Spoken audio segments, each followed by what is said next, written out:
The first Descendant has been out for a couple of months now, and I'm having a lot of fun with it, and it's great.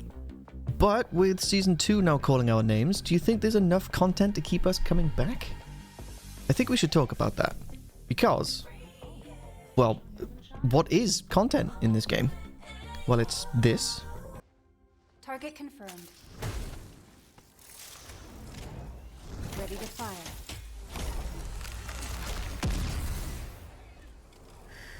It's this. This.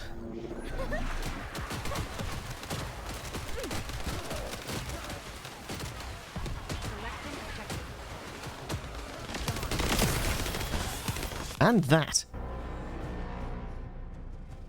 Actually, the content is what you make of it. If you want to run around zapping everyone around you, you can do that. It may annoy other players, though. Or, if you want to be covered with a nice ass, you can do that too. You could even play as this adorable water puddle lady. You can do all that as many times as you like. And because of that, it's not a secret that there's a lot of grinding in this game. And the community is fairly divided on whether that's a good or bad thing. And if you take a look at the reviews on Steam, they will tell multiple sides of multiple stories. Some are positive, and others, well, not so much. Arguably, the biggest complaint is mostly surrounding the drop rates, or, well, lack thereof, as most of the gear in the game has a set percentage chance to drop. And that percentage chance has been in the headlights of players since day one. Nexon have some controversy in their other game, MapleStory. They were found guilty to manipulating drop rates of items from paid loot boxes, making some items with a low percentage chance to literally not drop. So players were spending money on loot boxes for a chance at an item they would never get. But that's a subject that's been done to death, and it's that same controversy that players have taken with them into this game. But right now, there's no telltale sign of manipulation, so I personally have nothing to be upset about. Anyways, back to the content. So, there is a story, it has cutscenes, and this story takes you across the various maps in the game as you level up your Descendant and your weapons doing these various missions. These missions are active in the open world, and if you're not playing private, you can join any open mission at any time with any other player, even if they are in a party themselves. And you start the story on normal mode, and by the time you finish normal mode, finish the story, you will unlock hard mode. And that is considered the start of the endgame and where the real grind starts. And that's pretty much it. No, really, that's it. Once you've completed the story so far, there isn't anything else to do other than just grind. So far, as of this video, only 2 Descendants, Bunny and Freyna, have been given a few quests to form some kind of background for these characters. They got their own little independent stories.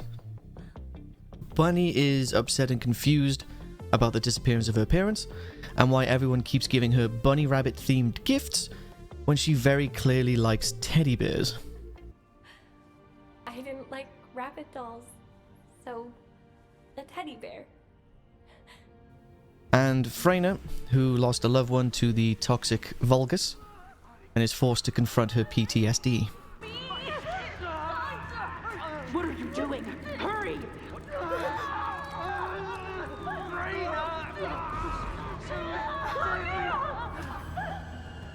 These little Descendant stories are great bite-sized quests with some cutscenes that add a little more life to the game. But once you've completed them, that's it. They're gone. They're done. It's over. And these stories are only a handful of quests that you can easily crank out in an afternoon. And then it's back to the grind again. With no more additional story until the next season. That's if the next season includes any story, which, depending on how early you complete these quests, you could be waiting a very long time. So what do? You grind.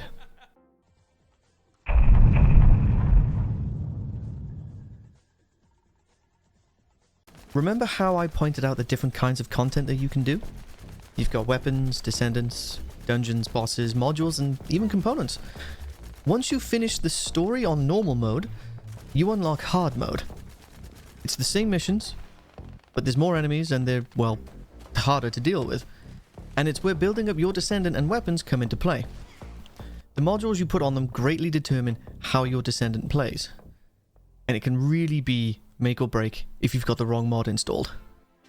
And for some extra juice, you can craft this mushroom looking thing to increase the module capacity, allowing you to equip stronger modules. This is where the meat of the game is, and it's where building up your Descendant and weapons come into play. The modules that you put on them greatly determine how your Descendant plays, and it can really be make or break if you've got the wrong mod installed. And along with this donut looking thing that reduces the cost of the module by half, these two things you should always be looking out to craft. So these right here will be a never-ending grind. Or, if you don't want to do that, you can just buy them from the store. That's also fine too, I guess.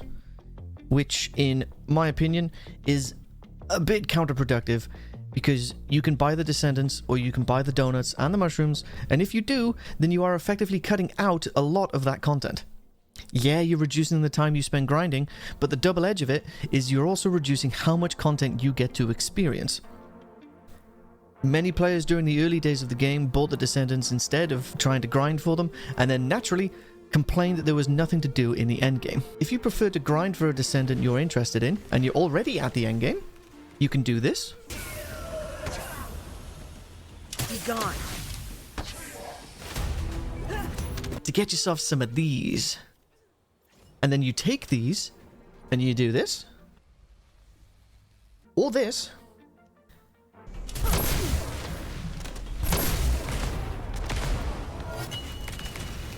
So you can ponder the orb and hopefully get the item you want. If you don't, you do it all again. Woohoo!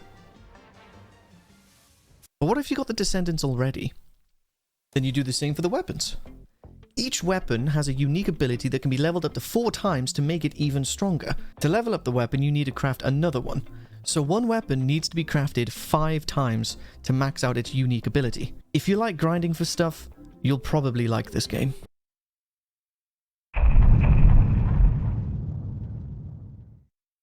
Another point people keep bringing up is comparing the first Descendant to Warframe, and how similar these two games are.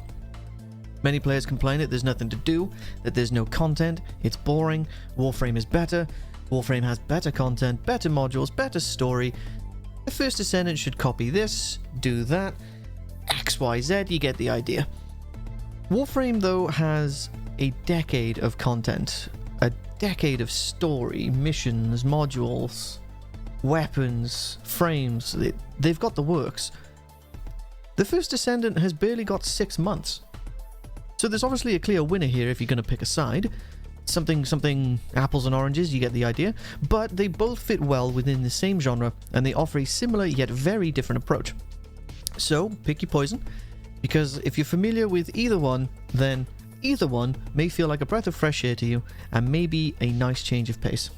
And with the next season, only time will tell if Nexon are willing to go the distance. Hey guys, it's Future Digi here. Whilst I was editing this video, Season 2 did drop. I completely mistook when it was actually being released. So I jumped in to play some Season 2 and see what the story would be like. Sharon's story is the new one for this season, and it follows the same formula as the previous ones. You got a handful of missions that follows Sharon and how she became female RoboCop. There's a lot of repressed trauma in these Descendant groups, which is kind of weird. But maybe somewhere down the line we might get an actual full-on story update in regards to the Ironheart and all that kind of stuff. Maybe next season we will have to play as Valby and have her come to terms with the fact that she's going to be a human water puddle for the rest of her life. Who knows? Just wanted to jot this in here because basically what I've just said for the last couple of minutes has been complete crap. Anyways, like, comment, subscribe. Thanks very much. In saying all of this, and at the risk of making this video a nothing burger, I don't think the first Descendant has a content problem. I think people have a problem with what they would call content. Because once you're done with the story, you're left to grind out what you want, when you want to, with no story or mission to guide you. There's plenty to do currently, and there's even more in the coming season. And we obviously just want more of it. Player count will rise and fall, and it happens with every game. At the start of a new season, the player count will spike, and then slowly trail off towards the end of the season, before spiking back up again at the start of the next. It's just down to Nexon now to make sure that they can maintain a good balance between content and grind. Throughout this entire video, I've not really mentioned the in-game store.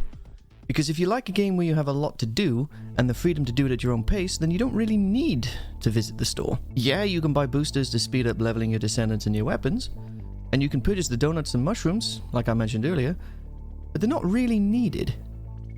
As long as you have the materials for them, you're more than likely always going to be crafting them. I have over 20 donuts right now.